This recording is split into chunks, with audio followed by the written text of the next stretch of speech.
Excelência Reverendíssima, Reverendíssimos Senhores Padres, Reverendos Religiosos e Religiosas, Excelentíssimo Senhor Diretor do Atalanta La Fé, Excelentíssimo Senhor Diretor do Instituto de Santo Condestável, minhas senhoras, meus senhores, é com júbilo que neste centenário das aparições da Santíssima Virgem em Fátima nos juntamos a curta distância da Azinheira, onde Nossa Senhora pousou os pés de maio a outubro de 1917. Vindos da Santa Missa, rezada por Sua Excelência Reverendíssima, reunimos-nos agora para escutar a conferência que vai proferir sobre o significado profético da mensagem de Fátima neste Hotel de Santo Amaro, que é propriedade da Senhora Dona Odete Marto, sobrinha prima dos santos Francisco e Jacinta Marto, que aqui gentilmente nos acolhe e a quem tanto agradecemos. Sua Excelência Reverendíssima, o Sr. Dom Atanásio Schneider, nasceu a 7 de abril de 1961 em Tokmok, no Kirguistão, na Ásia Central, então parte da União Soviética.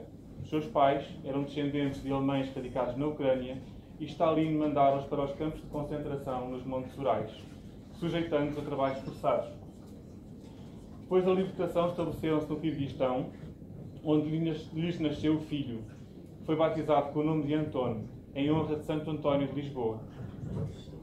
Partiram depois para a Estónia, onde Sua Excelência Reverendíssima recebeu pela primeira vez a Sagrada Comunhão das mãos do Reverendo Padre Olexa Jarikin, que viria a morrer mártir e a ser beatificado. A família partiu então para a Alemanha, onde Sua Excelência Reverendíssima entrou na Ordem dos Cônegos Regulares de Santa Cruz, fundada em Coimbra, Portugal, em 1131, por São Teotónio, que foi confessor del rei Dom Afonso Henriques, primeiro monarca desta nação, por Dom Telo e por Dom João Peculiar, arcebispo de Braga e primário das Espanhas.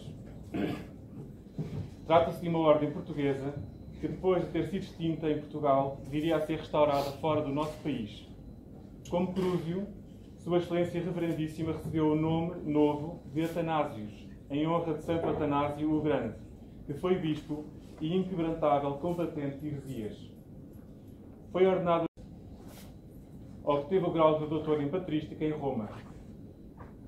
Assumiu o cargo de professor no Seminário Maior de Karaganda, no Cazaquistão, em 1999. Em 2006 foi sagrado bispo titular de Celerina e nomeado bispo auxiliar de Karaganda.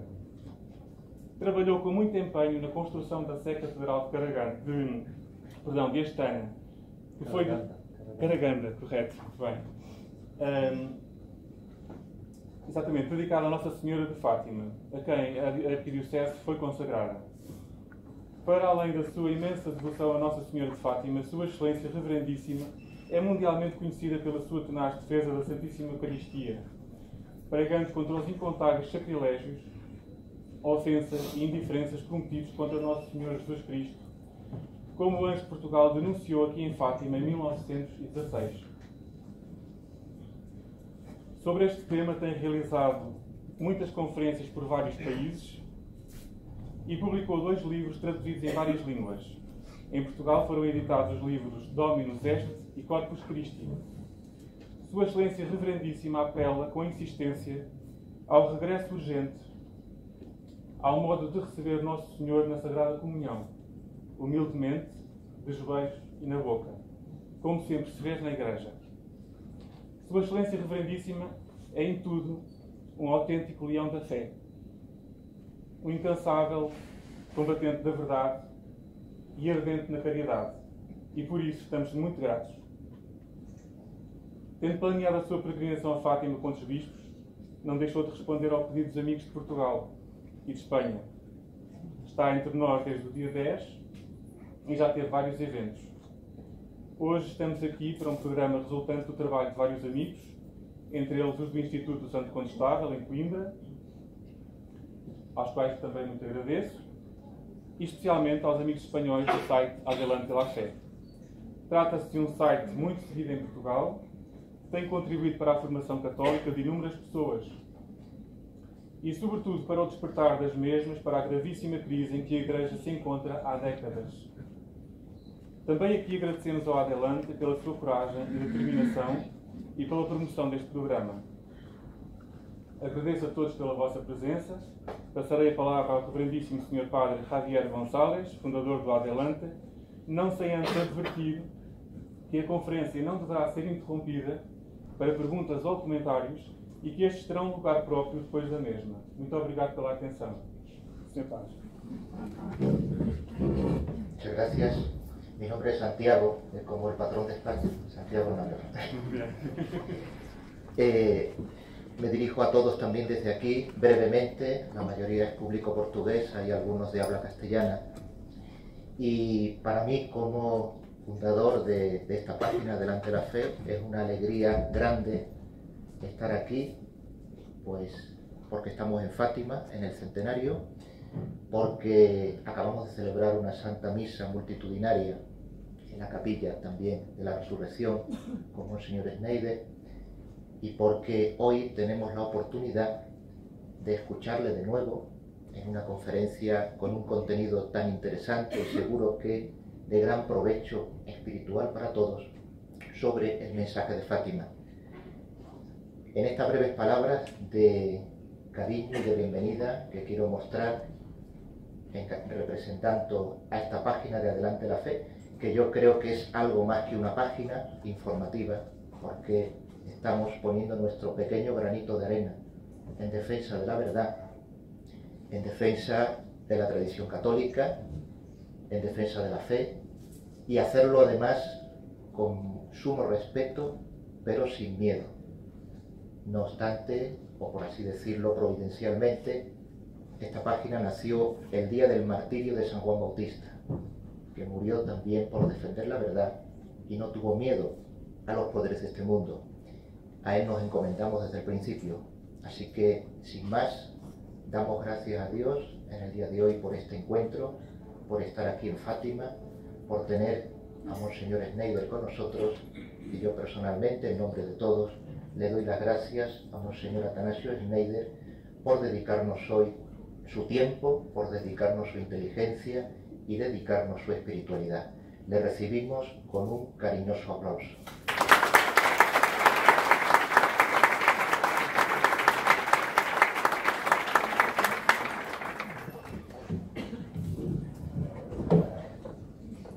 Agradeço muito este convite e as palavras que o Sr. José Félix falou e o Padre Santiago.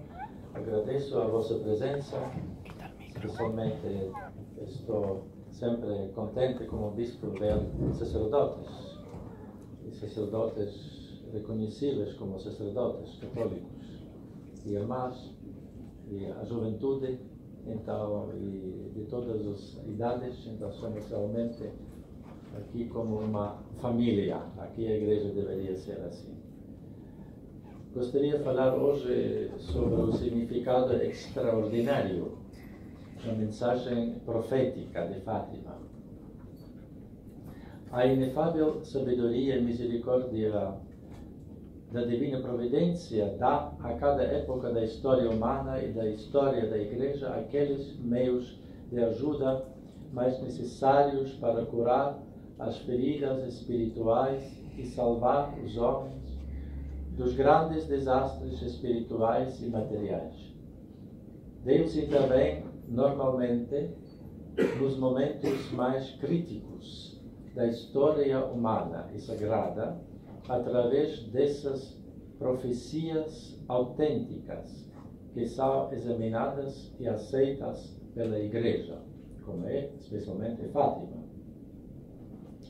Tais intervenções divinas ocorreram no decurso da história da Igreja e ocorrerão até o fim dos tempos. As aparições ocorridas em Fátima no ano de 1917 podem ser consideradas como um dos exemplos mais proeminentes dos dons e carismas proféticos na história da Igreja. Deus enviou sua Mãe Imaculada em Fátima em 1917 e a Santa Mãe de Deus fez ressoar seus urgentes apelos maternos, tendo em vista os graves perigos espirituais nos quais se encontrava toda a família humana no início do século XX. Os avisos da Santa Virgem se revelaram verdadeiramente proféticos à vista do estado inaudito de incredulidade, ateísmo e revolta direta contra Deus e seus mandamentos até nossos dias. Durante o século XX, a vida privada e pública se caracterizaram por uma vida sem Deus e contra Deus, especialmente através das ditaduras ateístas da maçonaria, por exemplo, aquela do México, nos anos 20, mais evidente, depois do nacional-socialismo de Hitler na Alemanha e do comunismo soviético em países da antiga União Soviética e do comunismo maoísta na China. Neste início do nosso século XXI, está sendo travada em nível quase global a guerra contra Deus, a guerra contra Cristo, a guerra contra os mandamentos divinos, particularmente por meio do ataque blasfemo à criação divina do ser humano como masculino e feminino, utilizando-se para isso o ataque da ditadura da ideologia de assim chamados de gênero e da legitimação pública de toda espécie de degradação sexual. No século XX, a Rússia era comunista e o instrumento mais poderoso e de longo alcance na difusão do ateísmo, da guerra contra Cristo e a sua Igreja. Este ataque era explícito e frontal. Por meio da Revolução Bolchevique de outubro de 1917, Satanás começou a usar o maior país do mundo e a maior nação cristã oriental para lutar abertamente contra Cristo e a sua Igreja. Em 13 de julho de 1917, era ontem, 100 anos, quando a Virgem Maria falou sobre o perigo iminente que constituiria a Rússia na divulgação de seus erros pelo mundo. Ninguém podia imaginar, em 13 de julho de 1917, ninguém podia imaginar naquele dia o cenário realmente apocalíptico da perseguição da Igreja e da propaganda do ateísmo que a Rússia começaria alguns meses mais tarde, até o final de outubro de 1917. Com isso, as aparições em Fátima demonstraram seu caráter extraordinariamente profético.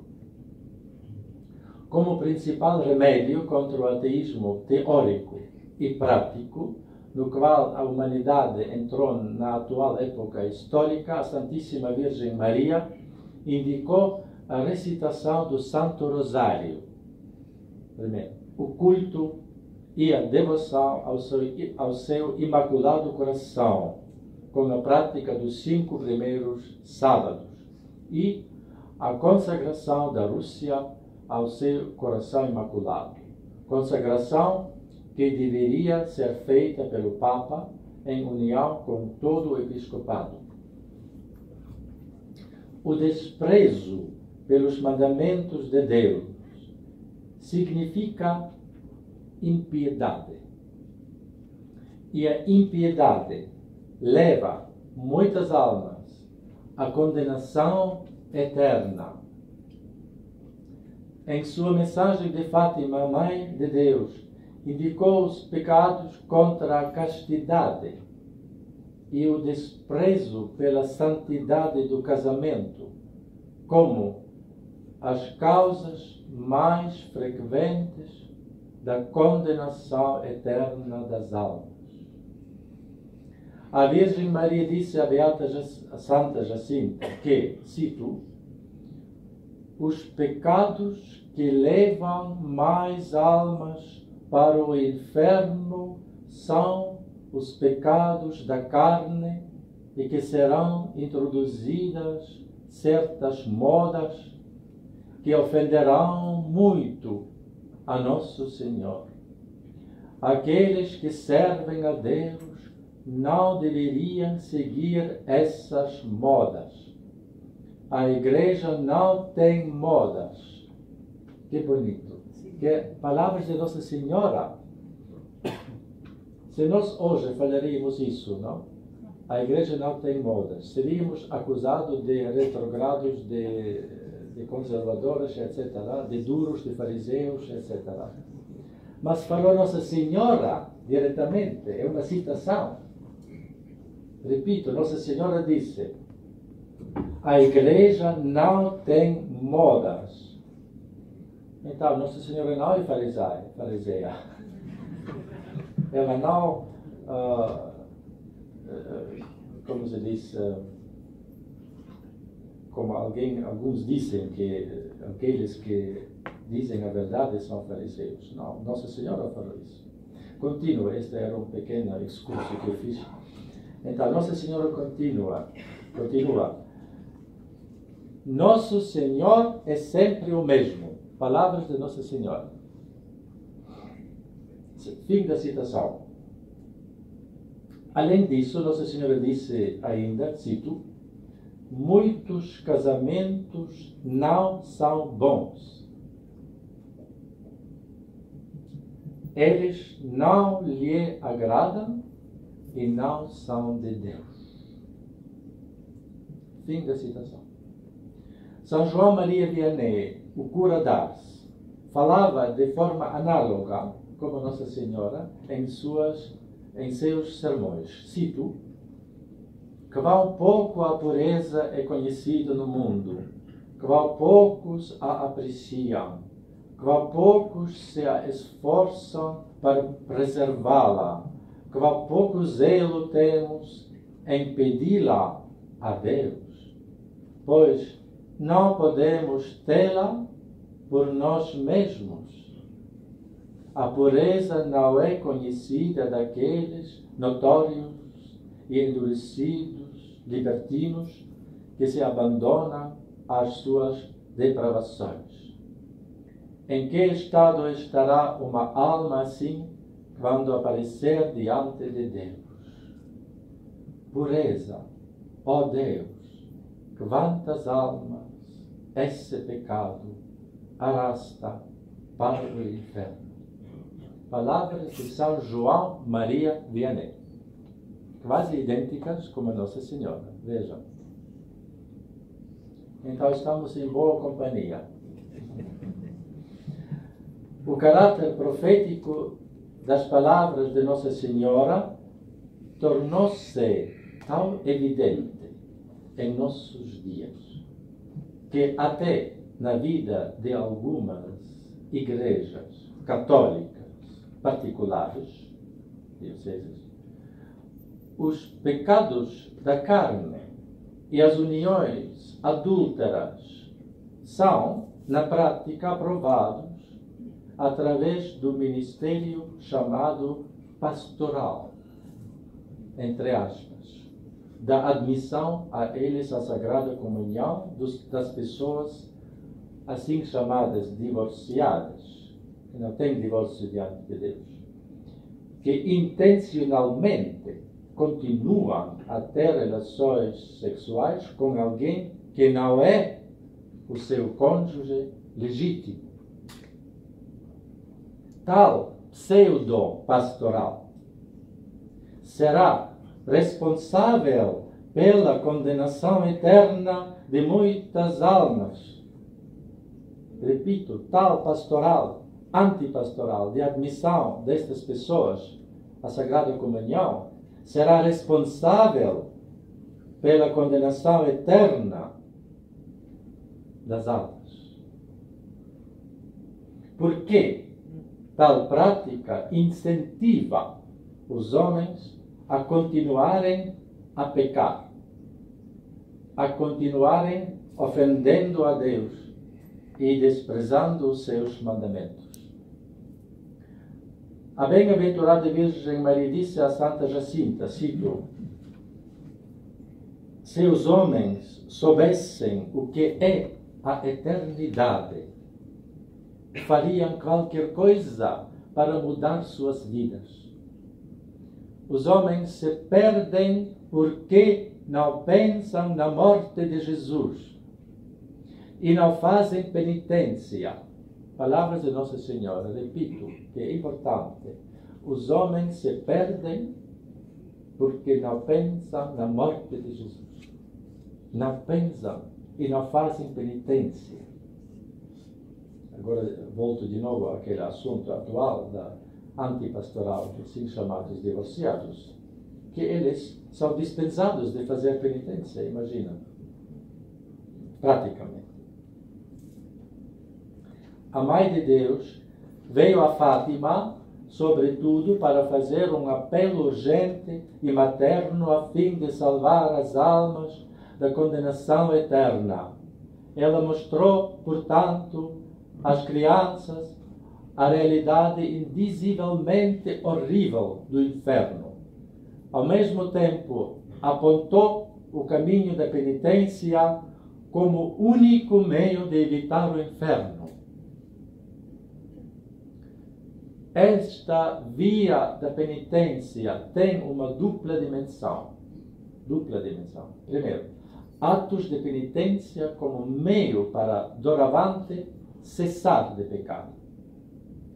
E segundo, como atos de reparação pelos próprios pecados e atos de penitência vicária em reparação pelos pecadores com vista à sua conversão. Na terceira parte do segredo de Fátima, Deus nos dá a seguinte imagem chocante como convite de fazer penitência. Cito esta terceira parte do segredo. Vimos no lado esquerdo de Nossa Senhora, um pouco acima, um anjo com uma espada de fogo na mão esquerda, cintilando, despedia chamas que pareciam incendiar o mundo, mas se apagavam em contato com o esplendor que Nossa Senhora irradiava de sua mão direita para ele. O anjo, apontando para a terra com a mão direita, disse em alta voz: penitência, penitência, penitência. 3 vezes. Assim devemos hoje dizer, todos responsáveis na igreja, especialmente da hierarquia, os pastores, penitência.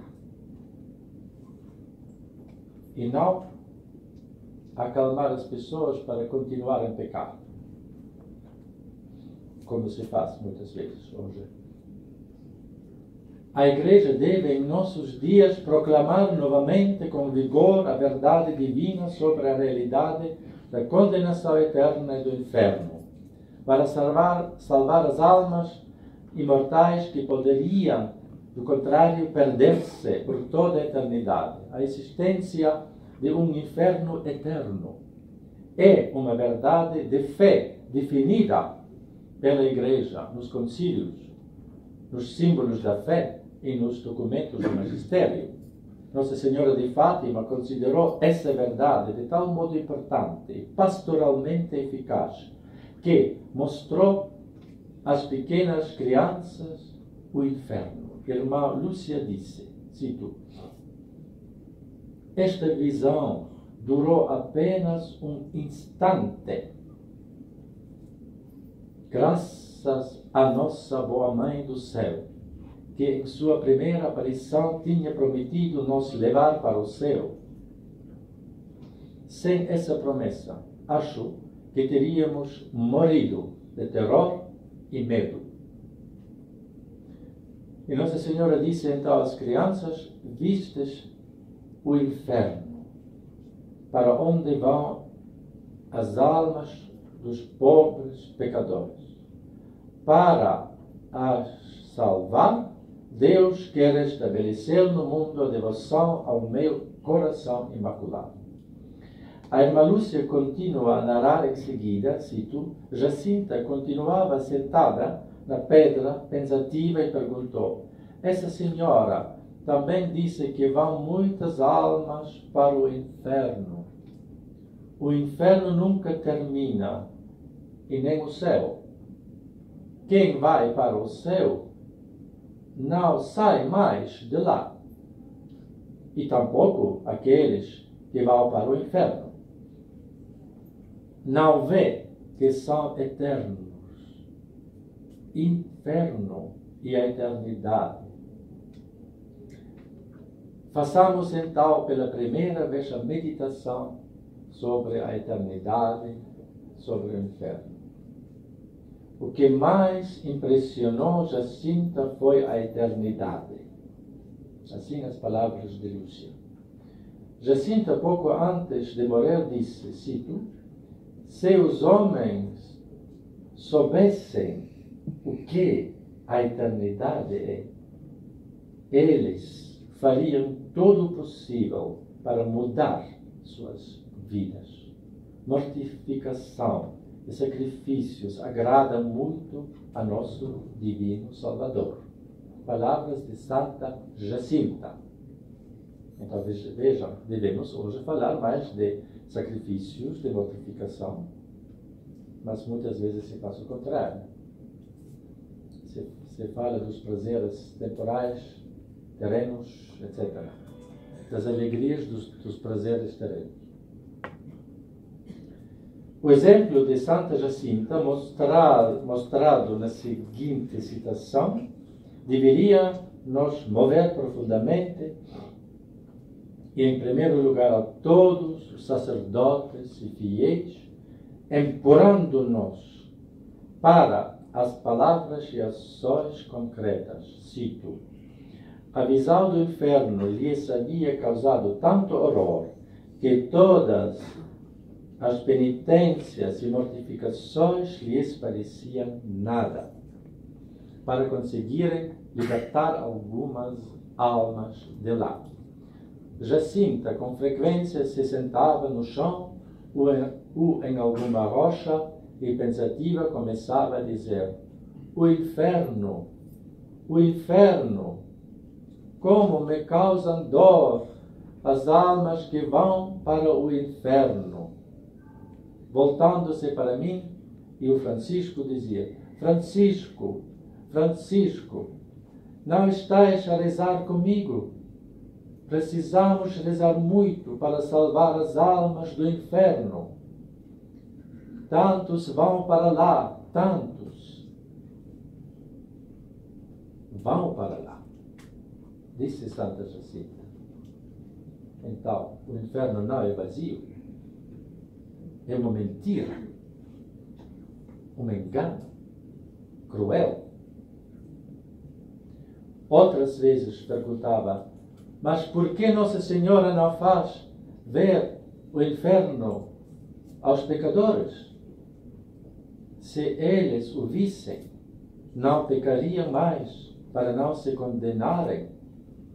Por pouco que aquela senhora fizesse ver o inferno a todas aquelas pessoas. Ela, referindo-se aos quais que estavam na cova da Iria no momento da aparição. Então, veríeis como se converteriam. Às vezes perguntava simplesmente: mas que pecados serão aqueles que fazem essas pessoas irem para o inferno? Não sei. Talvez o pecado de não ir à missa no domingo, de roubar, de falar palavrões, de desejar o mal, de jurar, etc. Como tenho dor dos pecadores, se eu pudesse mostrar-lhes o inferno. Uma pequena criança, Jacinta, desejava demonstrar aos pecadores o inferno, mostrar. Isto, ela era muito pastoral, veja, mais pastoral do que hoje alguns sacerdotes e bispos. Mostrava o inferno. É muito pastoral. Continua. De repente, às vezes, agarrava-se a mim e dizia: eu vou para o céu, mas tu ficas aqui. Se Nossa Senhora permitir, dize a todos como é o inferno, para que não cometam mais pecados e não vão para lá. Outras vezes, após estar um pouco pensativa, dizia: tanta gente que vai para o inferno, tanta gente no inferno. Não tenhas medo, tu vais para o céu, disse Lúcia a ela. Eu sim, vou, dizia com calma Jacinta. Mas desejo que toda aquela gente também vá para o céu. Fim da citação. Um significado particularmente importante da mensagem de Fátima consiste em lembrar à Igreja e aos homens do nosso tempo a realidade do pecado e suas catastróficas e destrutivas consequências. Porque possui o pecado intrinsecamente tal gravidade e tragédia? Pergunta. Porque o pecado ofende Deus, ofende sua infinita majestade, sua infinitamente santa e sábia vontade. Esta é precisamente a causa da malícia inconcebível do pecado. Nossa Senhora dizia às crianças em Fátima: os homens devem se arrepender dos seus pecados, emendar suas vidas e pedir perdão por seus pecados. Eles não devem ofender a Deus, que já está muito ofendido. Sabe, conhecemos todos esta frase, que muitas vezes se cita, mas eu acho que precisa muitas vezes repeti-la, esta frase.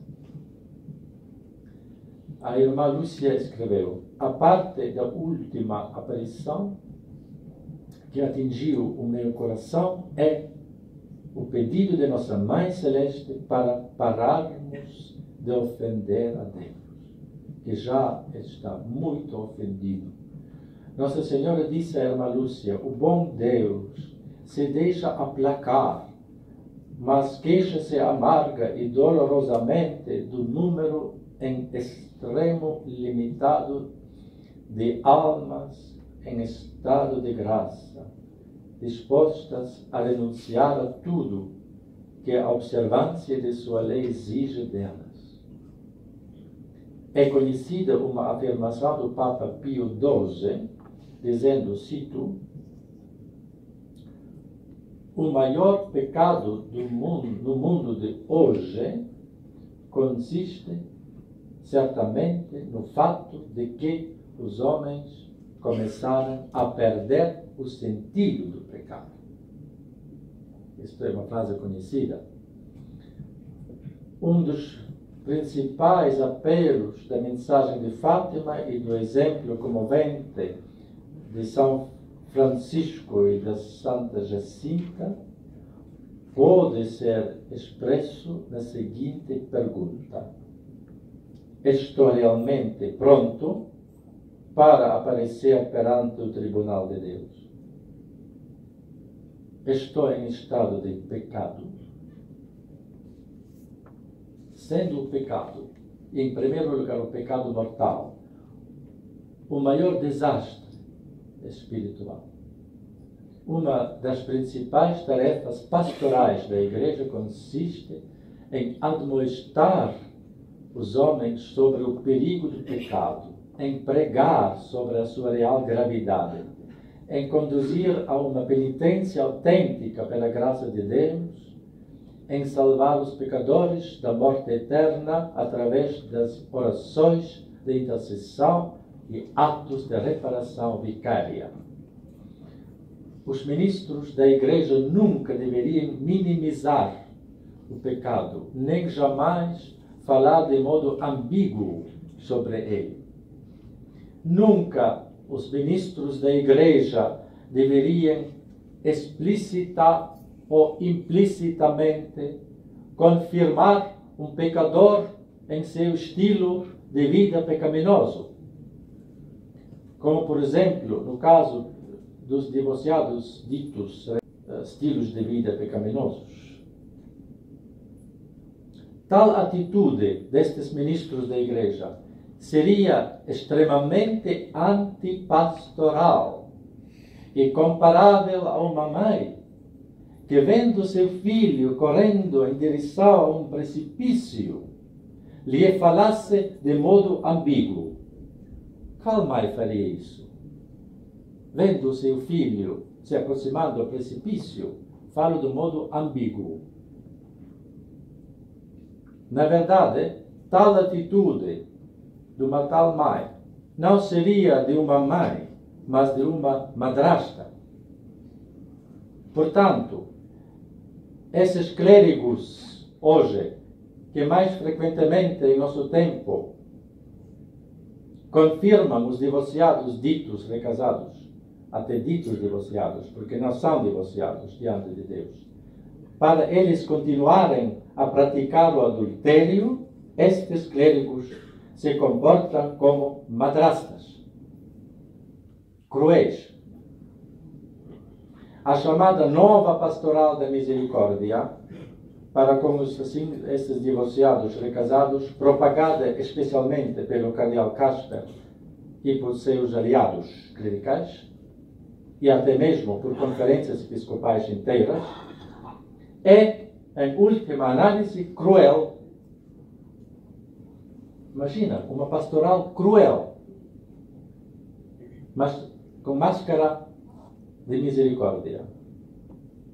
O método madrasta em relação aos pecadores, a atitude comovente de São Francisco e de Santa Jacinta face ao pecado e aos pecadores, enche de vergonha tal método antipastoral, o qual está se propagando em nossos dias sob a máscara de misericórdia. A realidade do pecado exige necessariamente penitência e reparação. Também isso pertence às partes centrais da mensagem dada pela Mãe de Deus em Fátima para o nosso tempo. Já em 1916, o anjo falava às crianças no mesmo espírito no qual Nossa Senhora falará em 1917. O anjo lhes dizia, cito, ofereceis incessantemente orações e sacrifícios ao Altíssimo em tudo aquilo que vos for possível, oferecei a Deus o sacrifício de reparação pelos pecados com que Ele é ofendido e em ato de súplica pela conversão dos pecadores. Acima de tudo, aceitai e suportai com submissão os sofrimentos que o Senhor vos enviará.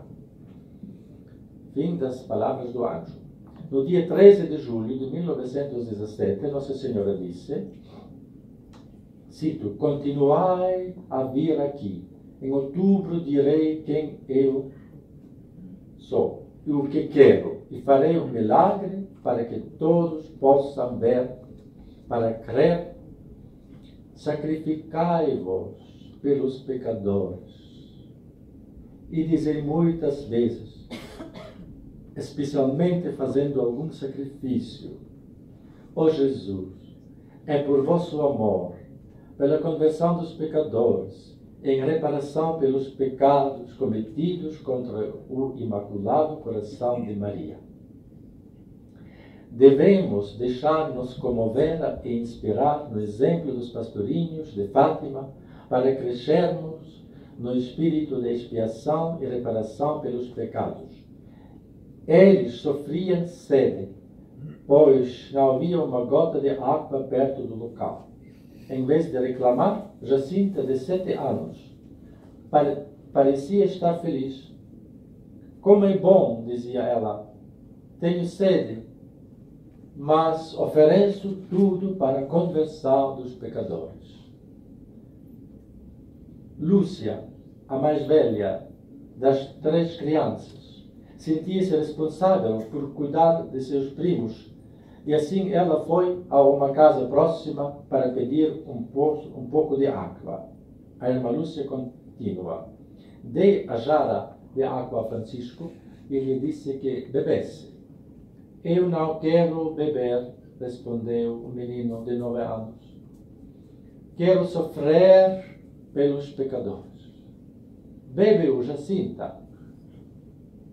Quero oferecer um sacrifício pelos pecadores. Derramei então a água na concavidade de uma rocha para fazê-la beber as ovelhas. E fui para devolver o jarro à senhora. O calor tornou-se mais intenso. As cigarras e os grilos uniam-se o canto ao das rãs do pântano vizinho e faziam um barulho insuportável. Jacinta, debilitada pela fraqueza e pela sede, me disse, com aquela simplicidade que lhe era natural, diga aos grilos e às rãs que se calem. Fazem-me tão mal a cabeça. Então Francisco perguntou, não queres sofrer isso pelos pecadores? A pobre criança, segurando a cabeça entre as mãos, respondeu, sim, quero, deixa-os cantar. Que comovente. Se todos vão acabar no céu, se o inferno é vazio, isso seria absurdo, que esta santa menina fez e falou. Comentando o exemplo de Francisco e Jacinta, a irmã Lúcia dizia, cito, muitas pessoas, pensando que a palavra penitência implica severas austeridades e sentindo que não têm força para grandes sacrifícios, desanimam e continuam uma vida de tibieza e de pecado. A irmã Lúcia diz que Nosso Senhor lhe explicou, cito, o sacrifício exigido de cada pessoa consiste no cumprimento das próprias obrigações de vida e na observância da minha lei. Esta é a penitência que eu hoje busco e peço, disse Nosso Senhor. Então, a observância da lei, que Jesus disse, isto é penitência, isto eu busco. E não dispensar uma categoria de fiéis, de dispensar do 6º comandamento. Vivem mais no adultério, continuam. E recebem a comunhão. Que absurdo. Mas isto é verdade, isto se faz. Que profético é a mensagem de Fátima, que atual, que pastoral. As aparições e as mensagens de Nossa Senhora de Fátima não podem ser adequadamente compreendidas sem considerar as aparições do anjo às 3 crianças em 1916. Ambas aparições prepararam a mensagem central de Nossa Senhora de Fátima. Cito. Em tudo que vos for possível, oferecer a Deus um sacrifício em reparação pelos pecados com que Ele é ofendido e lhe súplica pela conversão dos pecadores. Mas o significado mais importante das aparições é a sua mensagem referente ao mistério eucarístico. Já em 1916, o anjo falava que Cristo é, cito, horrivelmente ultrajado nesse mistério. quase ninguém na igreja, em 1916,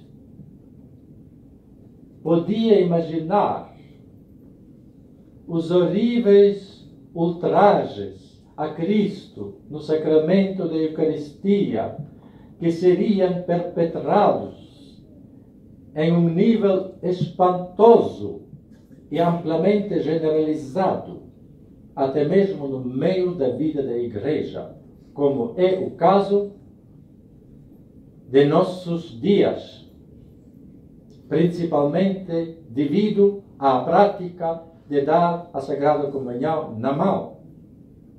E, no mesmo tempo, devido à admissão indiscriminada de pecadores impenitentes e até de acatólicos à Sagrada Comunhão. Nunca na história da Igreja o sacramento eucarístico foi objeto de tão horríveis sacrilégios da parte do clero mesmo e dos fiéis como em nossos dias. Mais uma vez, as aparições de Fátima revelam de modo impressionante seu caráter altamente profético, horrivelmente ultrajado. A Igreja em nossos dias pode aprender com a missão profética das aparições de Fátima a conexão intrínseca e inseparável existente entre a veneração da Sagrada Eucaristia e a devoção à Santíssima Virgem Maria, especificamente ao seu coração imaculado.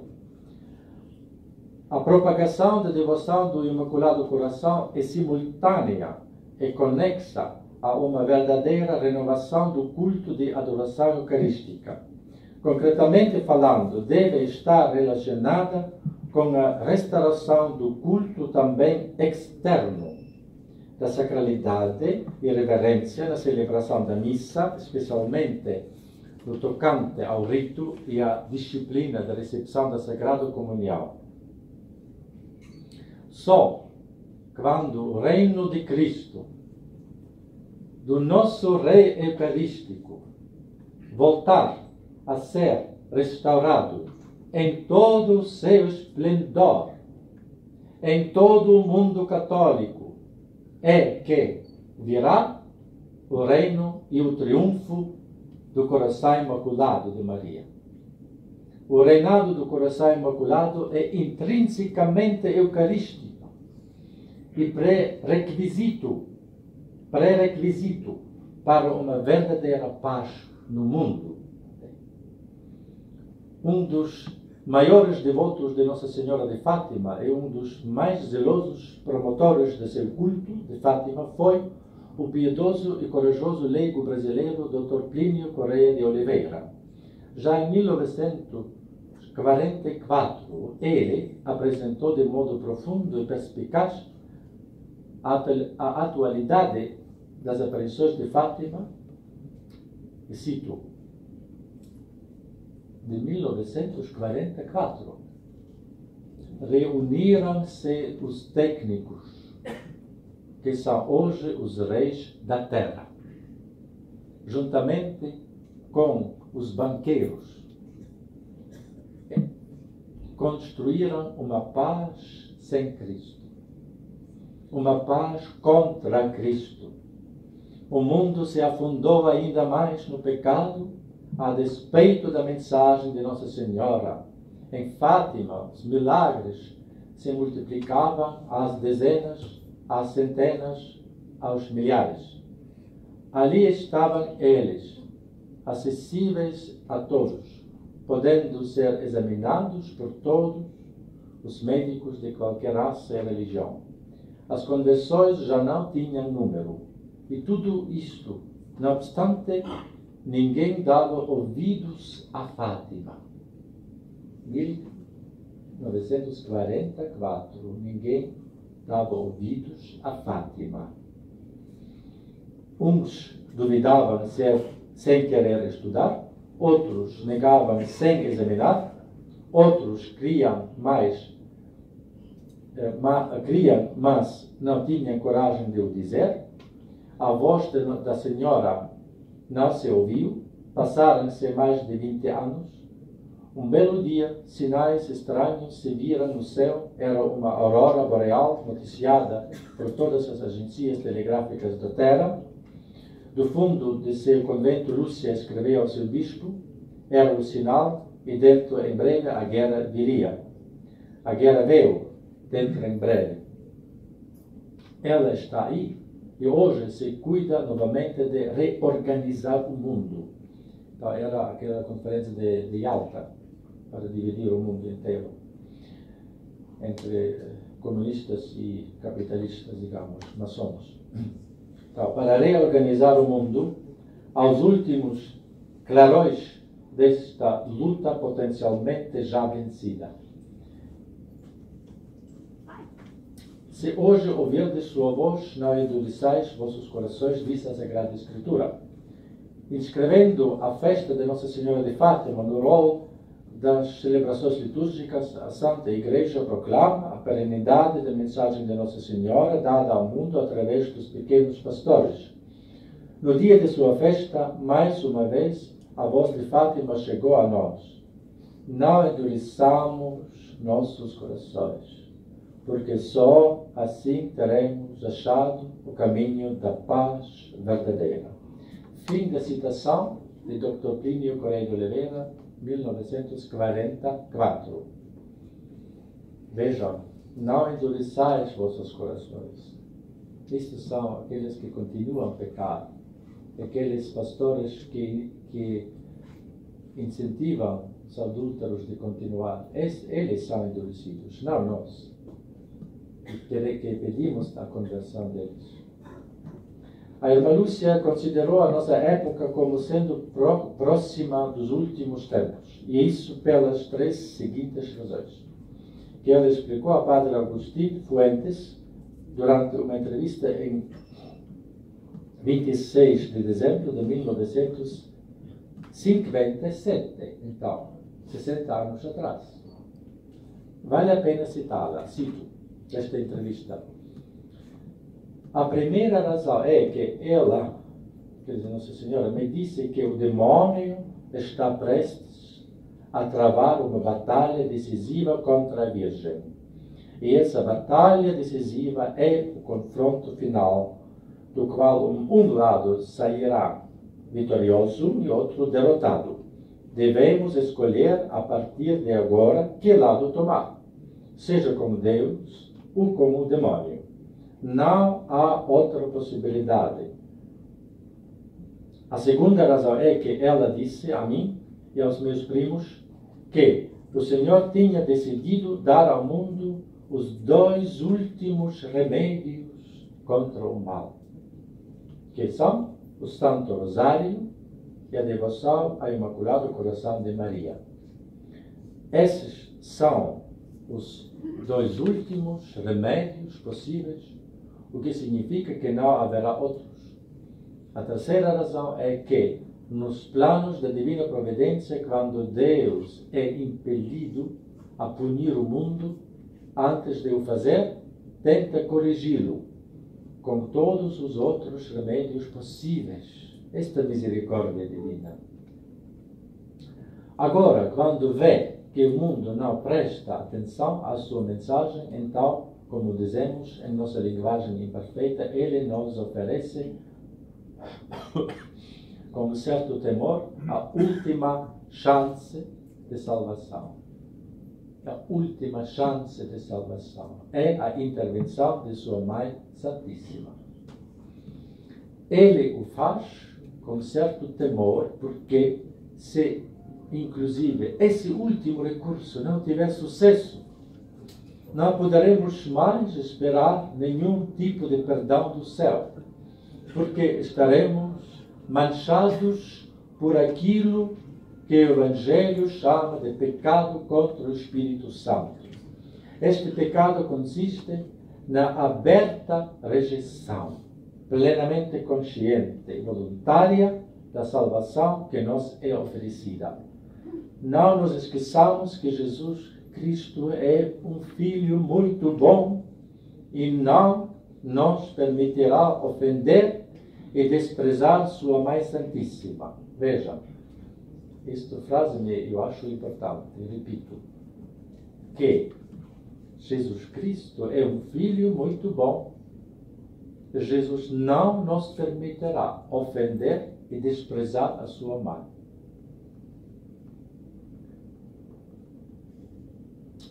Os dois instrumentos que nos foram dados para salvar o mundo são a oração e sacrifício. Vede, Padre, a Virgem Santíssima quis dar, nesses últimos tempos em que vivemos, uma nova eficácia à recitação do Santo Rosário.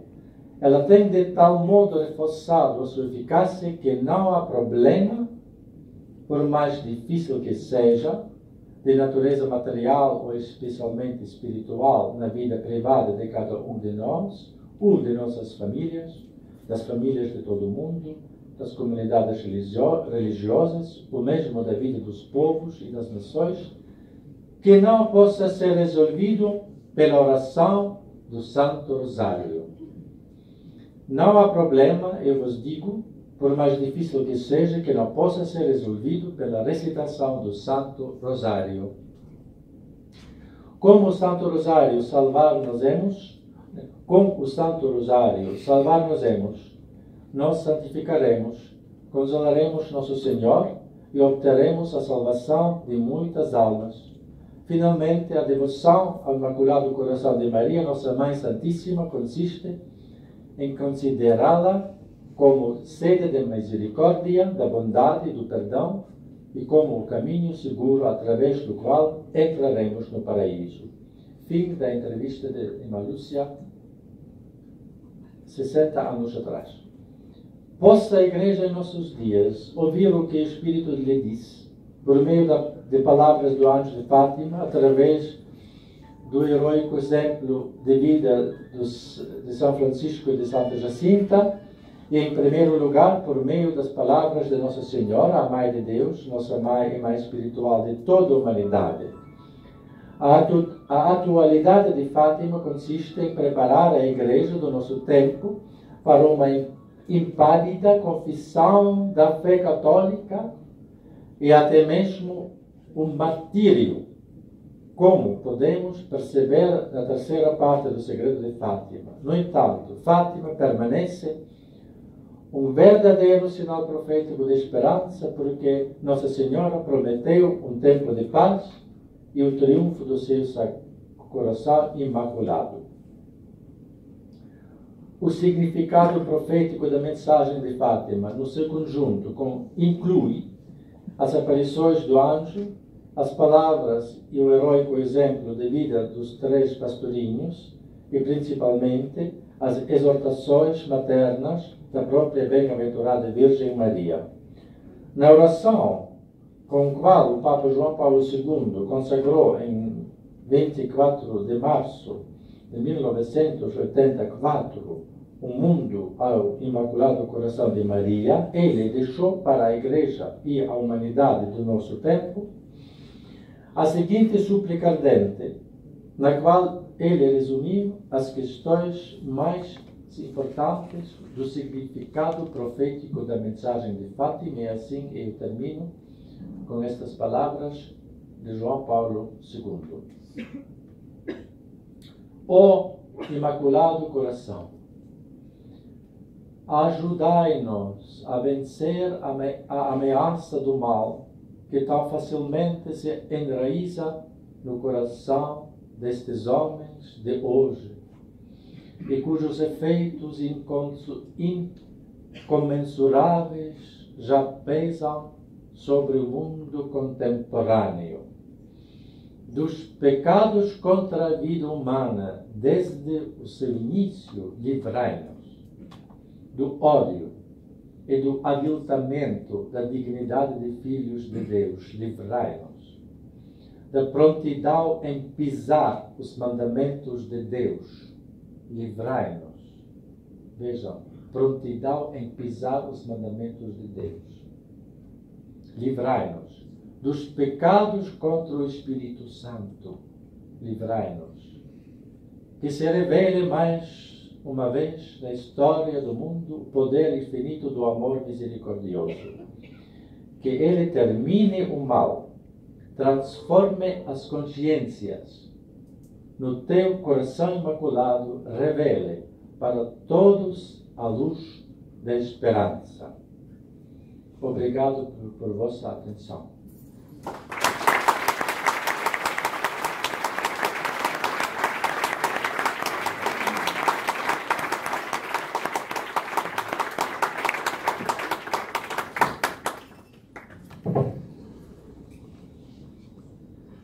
Excelência Reverendíssima, foram-lhe dirigidas numerosas perguntas.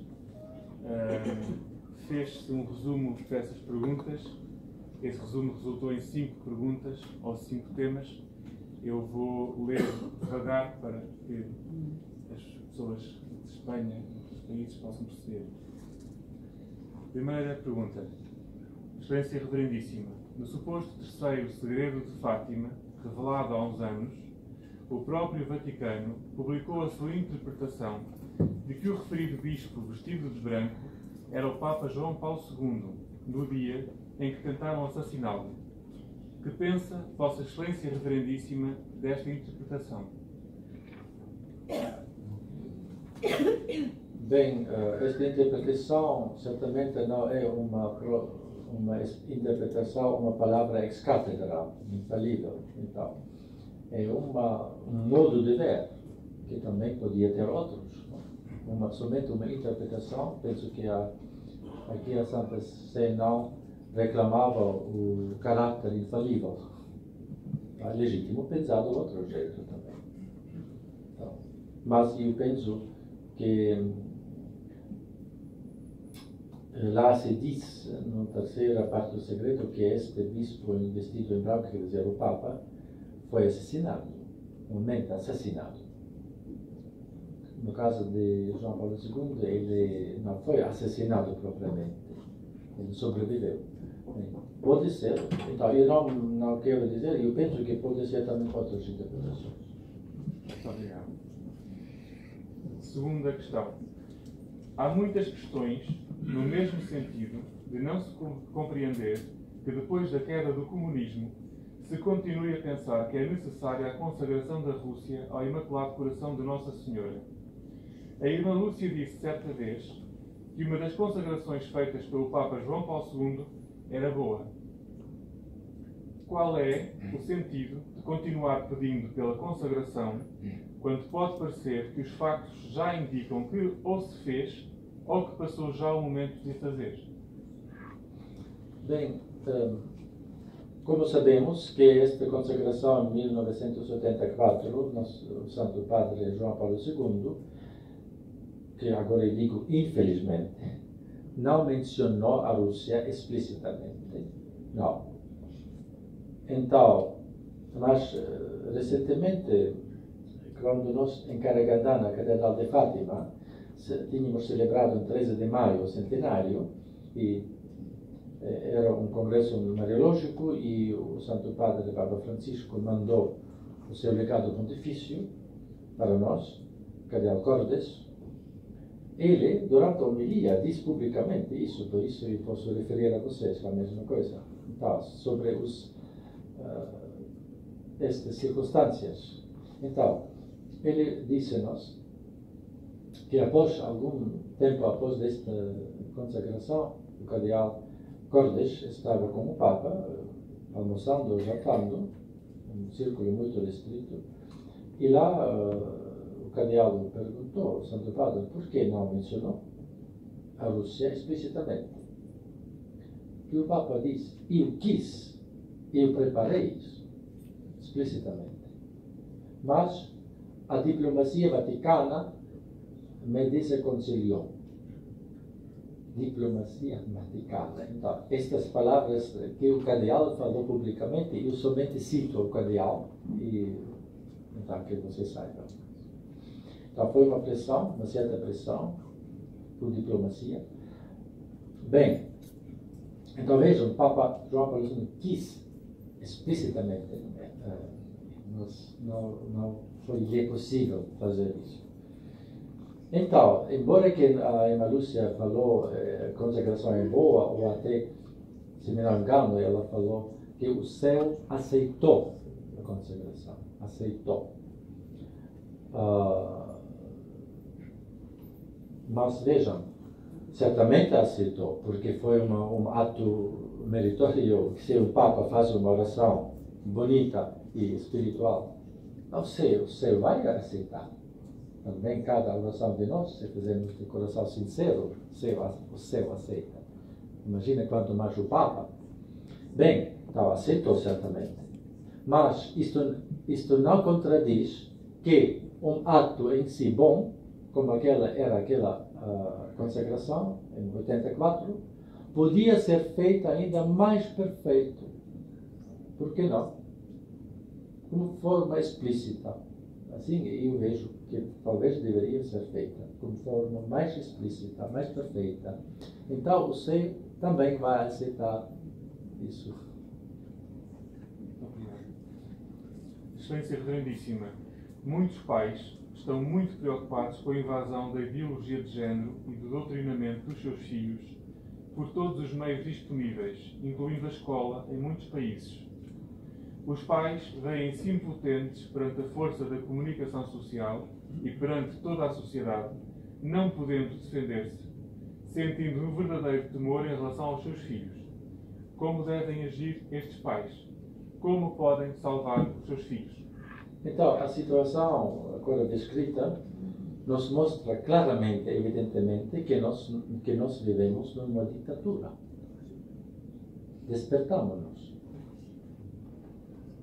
Vivemos numa ditadura. Esta descrição é uma demonstração evidente.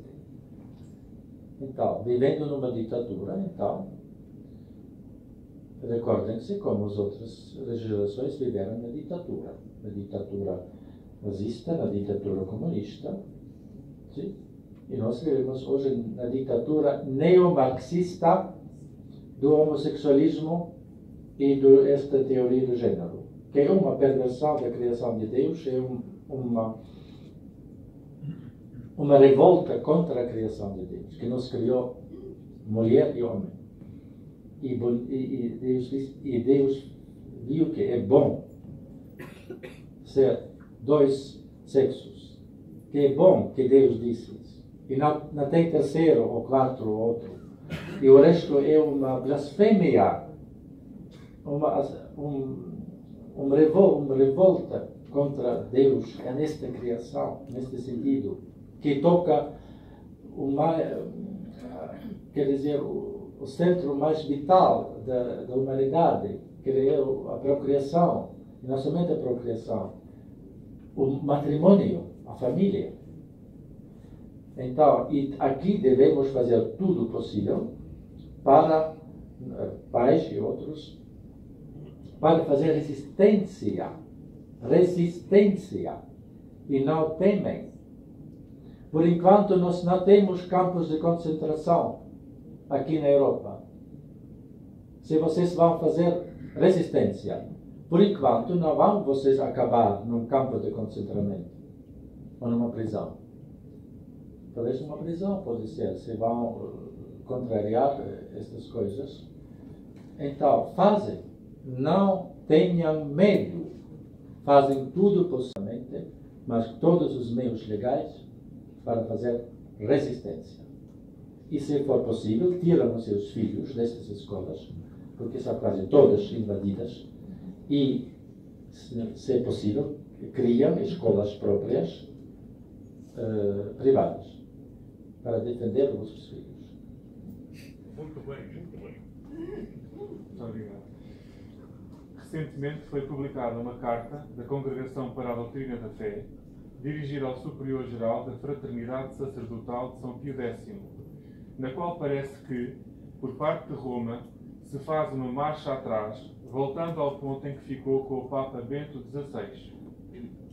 O aparente êxito das negociações atuais fundamentava-se em que as questões problemáticas relacionadas com o Vaticano II eram consideradas, aparentemente por Roma, como suscetíveis de discussão a ulteriori, enquanto agora se exige de novo, como condição a priori, um assentimento firme a todo o concílio e a algumas partes do magistério pós-conciliar, o qual continua a originar certas dúvidas. Poderá Vossa Excelência Reverendíssima dar-nos alguns esclarecimentos sobre esta situação e a sua opinião sobre a mesma? Sim, pessoalmente eu fiquei muito triste desta carta, porque eu era um dos visitadores que a Santa Sé, 2 anos atrás, mandava para a Fraternidade de São Pio X. Eram 4 bispos, eu era um deles. Eu fiz esta visitação e escrevi, entreguei meu relatório e propus uma solução. E agora quase tudo virou completamente ineficaz que fizemos.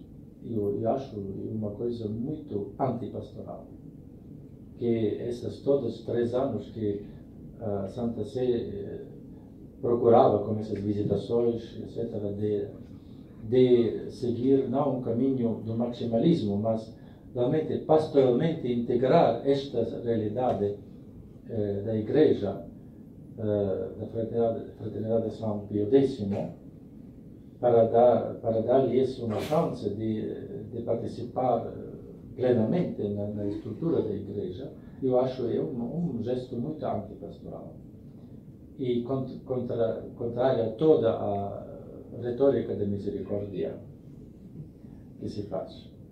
Então, infelizmente. E, do outro lado, implicitamente se infalibiliza todo o Concílio Vaticano II, que é contrário a toda a tradição, que o Concílio não é infalível nas suas próprias expressões e que o Papa João XXIII e Paulo VI repetidamente diziam que o Concílio Vaticano II somente tinha intenção pastoral. E repetidas vezes o Papa Paulo VI disse: o Concílio não proclamou nada, não proclamou novas doutrinas que fossem contrárias ao antes do Concílio, próprias. Então, se nada mudou diante dos concílios, por que exigir? Então, não vejo aqui uma razão legítima de exigir isso. E, por exemplo, suponhamos, hoje se faz muito destes ecumenismo, não? Santa Sé faz, com muita generosidade, exigindo o mínimo nas discussões com os ortodoxos, por exemplo, com os luteranos. O mínimo exigem. E agora, dentro da Igreja, começam a exigir o máximo. Então, é contrário. Que a Fraternidade de São Pio X crê em todos os dogmas que temos. Todos os dogmas. Embora que a Igreja Ortodoxa nega a dogma de infalibilidade do primado do Papa, por exemplo.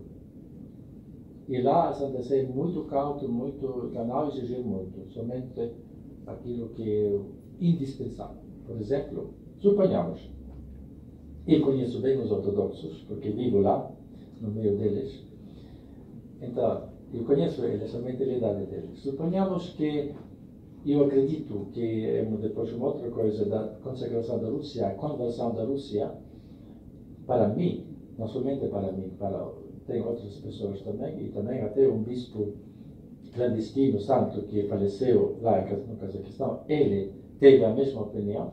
Então, que diz que a conversão da Rússia significa, no fundo, que a Igreja Ortodoxa russa se unirá com o Papa, com Roma. Isto é a conversão verdadeira. Então, vejamos, que eu acredito e eu espero que vai ser. Então, se esta Igreja Ortodoxa russa vai aceitar o primado do Papa, imagina, um dogma, seria um milagre, e vai aceitar o dogma da infalibilidade do Papa, vai aceitar o dogma da Imaculada Conceição, que até não aceita hoje. E dizem, a Santa Sé, vamos aceitar todos os dogmas que vocês têm, mas o Concílio Vaticano II é para nós estranho. Lá tem esta coisa pastoral e a linguagem não sempre é clara, aquela questão liberdade religiosa, do ecumenismo, etc., não nos cabe muito bem. E depois do concílio, algumas expressões do magistério também achamos não assim, não certas. Ou o resto nós aceitamos. Imaginem, se a Igreja Ortodoxa falaria assim, eu sou convencido a Santa Sé, pronto, logo, daria-lhe essa comunhão eclesiástica. E não exigindo deles de aceitar aquilo que pastoralmente eles não podem ainda. Estou seguro. Então, eles devem ser... Então falam seguramente. Vocês fariam a mesma coisa com os ortodoxos? Aquilo que vocês fazem agora com a frente de São Pio X? Não. Estou seguro.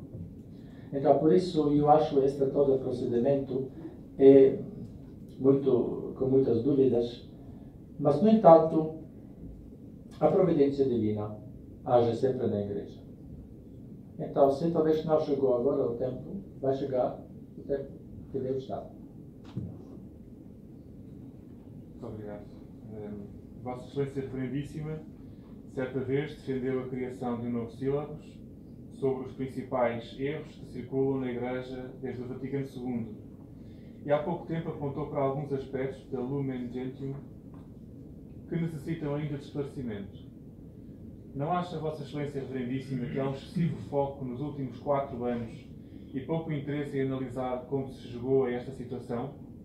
Pensa, Vossa Excelência Reverendíssima, que seriamente se pode pretender pôr fim à crise da Igreja sem encarar de uma forma histórica, rigorosa e séria a origem, as responsabilidades e o desenvolvimento desta crise? Sim. Eu penso que não adianta de assim identificar, não para mim é uma coisa prioritária de identificar quem é responsável por esta crise, etc. Porque normalmente é melhor fazer a mesma coisa, mas de um modo positivo. Então, fazer um elenco de erros que circulam, evidentes, ou um elenco de coisas, expressões ambíguas, também talvez que tem alguns textos do concílio, graças a Deus não muitos, mas tem. Mas isto não é o contrário, porque é um texto pastoral, é normal. Tem tantos textos do magistério, até dos concílios ecumênicos passados, que não são aplicáveis, que depois foram corrigidos, que não eram definitivos. Normal. Não se deve assim. Então, fazer esses elencos e dar o remédio, dizendo isto é um erro, mas a verdade é assim, esta. Este é ambíguo, deveria ser exprimido de uma maneira mais clara, assim. E fazer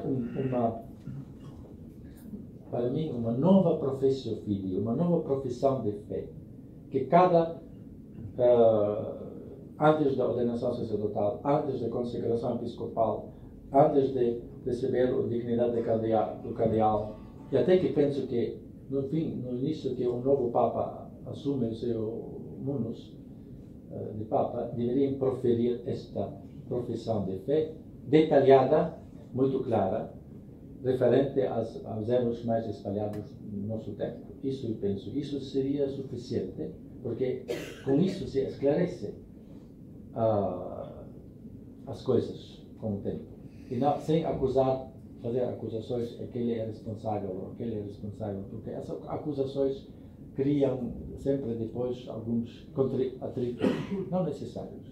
Vamos esclarecer a doutrina e vamos dar uma profissão de fé, e isso eu penso que seria melhor e mais prudente e pastoral. Então, eu acho que com o tempo isto deveria vir e no entanto nós podemos já preparar. Então, sabem, hoje se pode observar, temos muitos sílabos, sabe, hoje. Sílabo para a saúde. Então, vejamos, se temos lá o Ministério da Saúde faz um elenco de possíveis perigos para a nossa saúde, não? Quase um sílabo. Sílabo significa elenco, uma lista. Quantas listas temos hoje? Este é um perigo para a sua saúde, um perigo para a ecologia. Temos sílabos de ecologia. Temos sílabos para a nossa saúde do corpo. Quer dizer, onde se admoesta. Este é o perigo. Não faz isso, não faz isso. Mas não temos um sílabo contra os perigos da nossa alma, que é mais importante. Isso precisa. Então, vamos... Acho que os sacerdotes ou os leigos formados podem já começar a preparar alguns rascunhos, algumas propostas de sílabos e depois, de baixo para cima. Hoje vai a igreja ser renovada, como os pequenos, como Nossa Senhora de Fátima escolheu pequenos, não os grandes, para dar-nos esta extraordinária mensagem profética do nosso tempo. Assim, eu acredito que hoje, nesta crise realmente grande, que a providência divina, Nossa Senhora, está usando os pequenos. Em vários países, em vários grupos, os pequenos. Mas devemos ser humildes e fazer a caridade, a verdade com a caridade. Evitar a polêmica. E não adianta a polêmica. Então, evitar palavras duras. Porque não adianta. A quem ajuda isso? Podemos somente apontar os erros, mas com uma espécie de delicadeza, claro e delicado. Isto é muito, muito difícil, sabe? É mais fácil falar com palavras fortes, mas não adianta tanto. Melhor falar claríssimo, certo? Apontar os erros, mas com respeito, evitando as palavras duras. Isto não devemos fazer.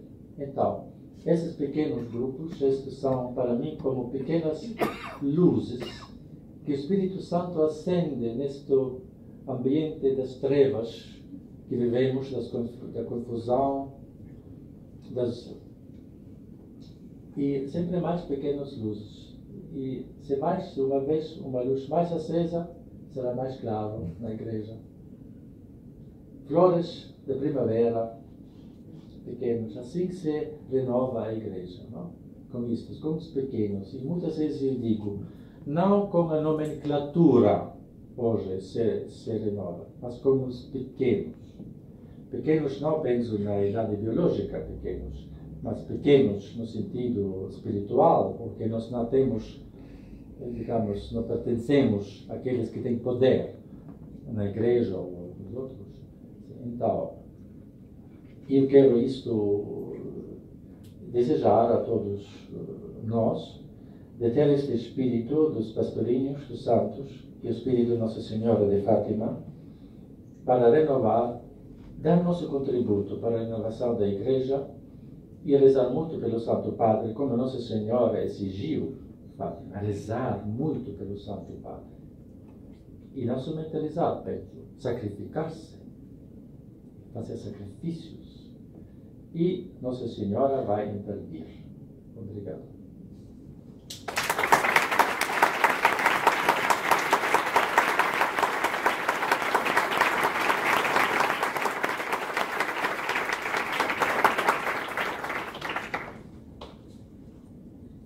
Teremos ainda a oportunidade de apresentar duas questões à Sua Excelência Primíssima. Senhor. Bom senhor, gostaria de perguntar se o credo do povo de Deus proclamado pelo Papa Paulo, se o credo do povo de Deus conhecido, proclamado pelo Papa Paulo VI, seria suficiente ou se, ao referir-se à necessidade de uma nova profissão de fé por parte da hierarquia, digamos assim, e dos pastores, se acrescentaria alguma coisa a esse credo do Papa Paulo VI. Por outro lado, também perguntar-lhe se estaria disponível para redigir aquilo que poderia ser uma proposta dessa profissão de fé.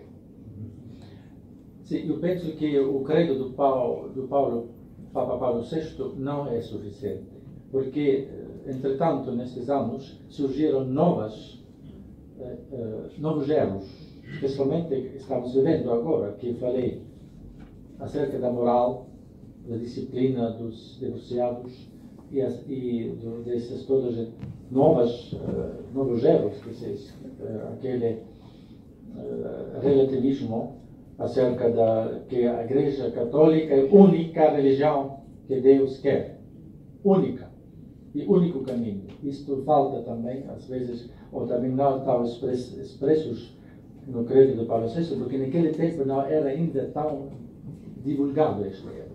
Então eu penso que se podia tomar o texto do Paulo VI e acrescentar aquelas coisas que precisa. Eu não sei se, por enquanto, eu não tenho tanto tempo de fazer isso, mas eu digo, vocês podem começar e depois podemos juntar e fazer um texto juntos. Señora, por favor. Yo primero. Una pregunta principalmente para pedirle un consejo, ¿no? Hemos leído muchas cosas. El Papa Pío XII le preocupaba mucho a los modernistas los cambios de la liturgia, que decía que cuando le preocupaba el mensaje de la Virgen María en Fátima y cómo oía a los modernistas que querían cambiar la liturgia y que eso podía cambiar el alma de la Iglesia. Entonces, muchos hablan de que la gran crisis de la Iglesia también es porque hay una gran crisis en la liturgia. Y hay muchos buenos sacerdotes que no han sido formados en esa tradición, que no saben, no conocen la misa de Pío V. ¿Qué consejo les daría usted a esos sacerdotes para quizás poderse acercar un poco más a esa tradición y a esa liturgia? Sí, Papa Bento XVI nos deu, graças a Deus, este modo próprio, esse modo pontífico, que é profético, e eu penso que se pode usufruir e usar este modo próprio, que é o Papa, que é uma lei da Igreja, que não ainda abolida, espero que não vai ser abolida. Então, aproveitar isso. Só mais uma questão. Vou ter, por favor. O jovem. Sim. Monseñor, ¿qué opina usted sobre la actitud del Santo Padre referente a la dubia de sobre Amoris Laetitia? Bem, como disse, é difícil sempre pronunciar um julgamento sobre o Papa, porque o Papa é a cabeça visível da Igreja, e como é um dito da tradição da Igreja, prima sedes anemine judicatur. A primeira sede, que é a sede de Roma, ninguém pode julgá-la. Bem, isto é também, a interpretação se refere certamente o que concerne às verdades dogmáticas, não? E, no entanto, humanamente é certamente lamentável que o Papa não responde, porque é uma questão muito legítima e muito necessária de esclarecer, porque os erros que os cardeais querem que sejam esclarecidos são evidentemente divulgados, e outra conferência episcopais começam a aplicar o erro, formalizá-lo. E ainda mais é necessário, mas se o Papa não quer falar, ele deve responder isso diante de Deus. Somente, como repito, devemos rezar por ele, que ele reconheça isso e tenha coragem de fazer isso. E eu acho que os cardeais fizeram um ato muito meritório e corajoso para o bem de toda a Igreja, porque não houve, no final, outra via de fazer isso. Eles tentavam todos os outros meios, que este é o último meio. Mas eles escreveram de uma forma também com respeito, não? Que exige o Papa. Nós sempre devemos dirigir-nos com o Papa com respeito. Há também, quando nós vemos erros, que algumas vezes os papas fizeram, e eles não sempre são infalíveis, não? Bem, isto é uma coisa. E eu estive em Roma em dezembro e lá encontrei desses 4 cardeais, o cardeal Brandmüller, alemão. E eu disse a ele: Eminência, eu congratulo a sua eminência com esta coragem que assinou os dúvida. Ele me olhou e disse com muita tranquilidade: isso não foi uma coragem. Isso foi meu dever. Que bonito. Não era coragem. Meu dever. Então vamos, cada um, seu dever de ser bons católicos, bons filhos da Igreja, como eu repito, rezar muito pelo Papa, rezar para esta renovação da Igreja, para a salvação das almas. E temos muitos bons companheiros aqui na Terra e no céu, especialmente os santos pastorinhos, São Francisco Jacinta e o Imaculado Coração de Maria.